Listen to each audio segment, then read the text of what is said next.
जय श्री श्याम सभी को। आज उसी रात मिला एक ऐसा संकेत कि जिंदगी बदल गई। जय श्री श्याम। हारे का सहारा बाबा श्याम हमारा। भक्तों, आज की कहानी शुरू करने से पहले मैं आपसे एक बात करना चाहती हूँ। आज की ये कहानी मेरे पास हरियाणा से आई है। इस कहानी को एक बहन ने मेरे वीडियो के नीचे कमेंट में अपने अनुभव के रूप में साझा किया था। उन्होंने बताया है कि उन्होंने मेरी वीडियो में बताए गए भक्ति के तरीकों को अपनी श्रद्धा के अनुसार किया और उसके बाद उनके जीवन में कुछ ऐसी घटनाएं हुई जिन्हें बाबा श्याम की कृपा और संकेत मानती हैं। और हर व्यक्ति के साथ बिल्कुल ऐसा ही होगा, ये कोई दावा नहीं है, लेकिन कभी कभी किसी भक्त का अनुभव दूसरे भक्त के अंदर भी उम्मीद जगा सकता है। चलो सुनते हैं बहन की पूरी आप बीती। हरियाणा के एक शहर में कविता नाम की महिला रहती थी। कविता एक साधारण परिवार से थी। उसका छोटा सा घर था। पति एक निजी काम करते थे और घर में एक बेटा बेटी थी। कविता को भगवान पर बहुत विश्वास था। घर में अलग अलग देवी देवताओं की तस्वीर थी, लेकिन बाबा खाटू श्याम की तस्वीर उसके दिल के सबसे करीब थी। वह रोज सुबह बाबा की तस्वीर के सामने कुछ देर बैठती और कहती, बाबा मुझे कुछ नहीं चाहिए, बस मेरे परिवार को अपने चरणों में रखना। लेकिन पिछले कुछ महीनों से कविता की जिंदगी जैसे उलझती जा रही थी। पति के काम में परेशानी आने लगी थी। घर का खर्च चलाना मुश्किल हो रहा था। बेटी की पढ़ाई का खर्च सामने था। बेटी की भी कुछ ज़रूरी ज़रूरतें थी। और सबसे बड़ी बात यह थी कि घर में छोटी छोटी बातों को लेकर तनाव रहने लगा था। कविता बाहर से सबके सामने मुस्कुराती, लेकिन रात को जब घर सो जाता पूरा, तब वह बाबा की तस्वीर के सामने बैठकर अपनी परेशानी बताती। एक रात उसने बाबा से कहा, बाबा मैं थक गई हूँ, मुझे समझ नहीं आ रहा कि मैं क्या करूँ, अब मेरी आखिरी उम्मीद आप ही हो। उसकी आंखों से आंसू निकल गए। लेकिन उस रात उसे कोई जवाब नहीं मिला। अगली सुबह भी परिस्थिति वैसी ही थी। पति परेशान थे, बेटा अपनी पढ़ाई को लेकर चिंतित था, घर के खर्च की चिंता अलग थी। कविता को लगने लगा था कि शायद उसकी प्रार्थना बाबा तक पहुंच ही नहीं रही। लेकिन फिर उसने खुद को समझाया, भक्ति का मतलब ये नहीं कि मेरी हर इच्छा तुरंत पूरी हो जाए। अगर बाबा मेरे साथ हैं तो रास्ता जरूर दिखाएंगे। उस दिन से उसने बाबा के सामने एक छोटा सा संकल्प लिया। वह हर गुरुवार बाबा की तस्वीर के सामने दीपक जलाएगी और कुछ समय शांत होकर बाबा का नाम लेगी।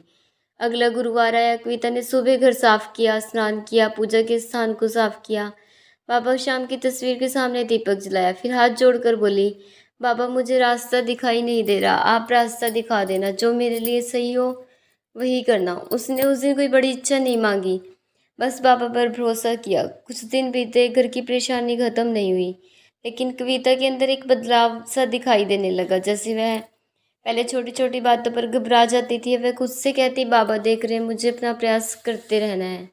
फिर दूसरा गुरुवार आया। उसने फिर दीपक जलाया।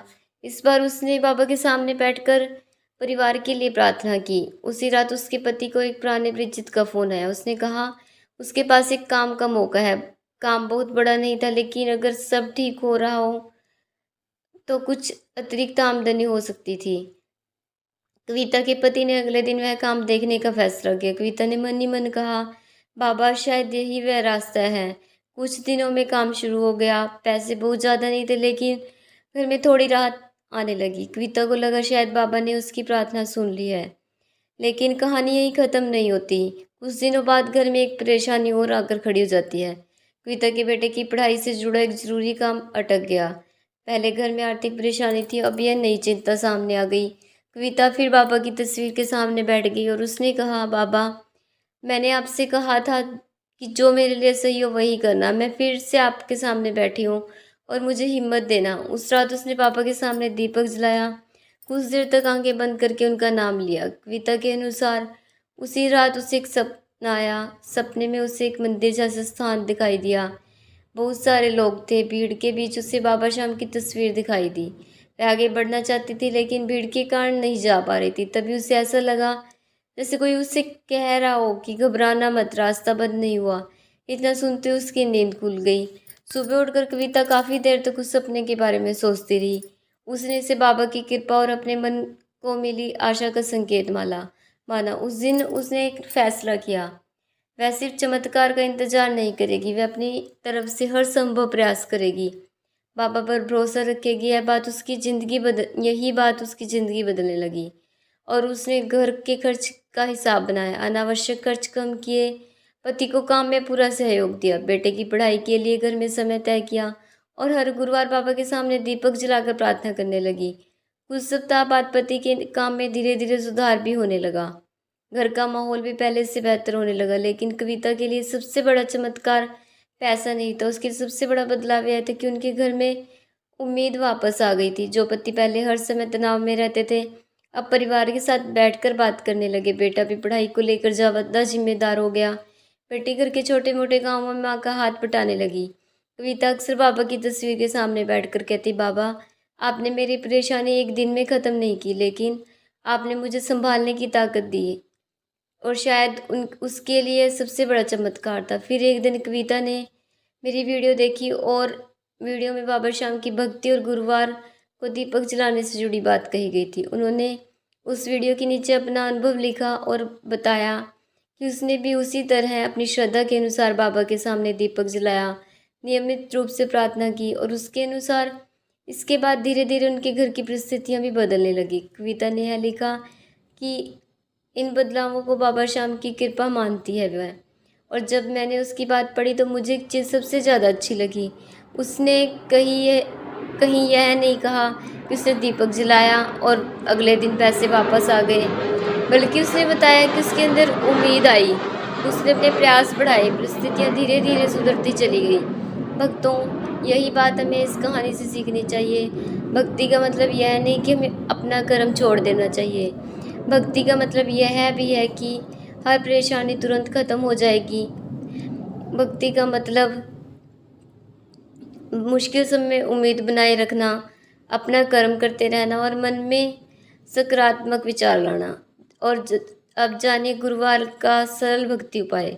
अगर आप भी बाबा श्याम के भक्त हैं तो गुरुवार को बाबा की पूजा करना चाहते हैं तो अपनी श्रद्धा और घर की परंपरा के अनुसार यह सरल तरीका अपना सकते हैं। गुरुवार को सुबह स्नान करके पूजा स्थान को साफ करें और बाबा श्याम की तस्वीर के सामने दीपक जलाएं। उस देर शांत होकर बैठें और अपने मन की परेशानी बाबा के सामने रखें। फिर श्रद्धा से बाबा का नाम लें और अपनी श्रद्धा के अनुसार जय श्री श्याम का जाप कर सकते हैं। इसके बाद बाबा को अपनी क्षमता के अनुसार प्रसाद अर्पित करें। अगर संभव हो तो किसी ज़रूरतमंद व्यक्ति की मदद भी करें। और सबसे ज़रूरी बात, उपाय को चमत्कार की गारंटी कभी न समझे। अपनी परेशानी के लिए ज़रूरी मेहनत, सही सलाह और अपने कर्तव्यों को भी साथ लेकर चलें। कविता की आप बीती में भी सबसे सुंदर बात यही थी। उसने बाबा से प्रार्थना करने के साथ साथ अपने प्रयास भी नहीं छोड़े। अगर आज आप भी किसी परेशानी से गुजर रहे हो तो एक पल के लिए रुकिए, गहरी सांस लीजिए और मन को शांत कीजिए। खुद से कहिए, यह समय हमेशा नहीं रहेगा। बाबा श्याम पर श्रद्धा रखिए, अपने कर्म करते रहिए, किसी ज़रूरतमंद की मदद कीजिए, और जब मन बहुत परेशान हो जाए तो बाबा के सामने बैठकर मन की बात कह दीजिए। कभी कभी जो आप तुरंत नहीं मिलता, लेकिन उम्मीद बनाए रखना भी अपने आप में सबसे बड़ी ताकत होती है। और कविता की आप बीती हमें यह याद दिलाती है कि जब इंसान की उम्मीद टूटने लगे तब भी कुछ अच्छे कर्म और विश्वास का दीपक बुझने नहीं देते।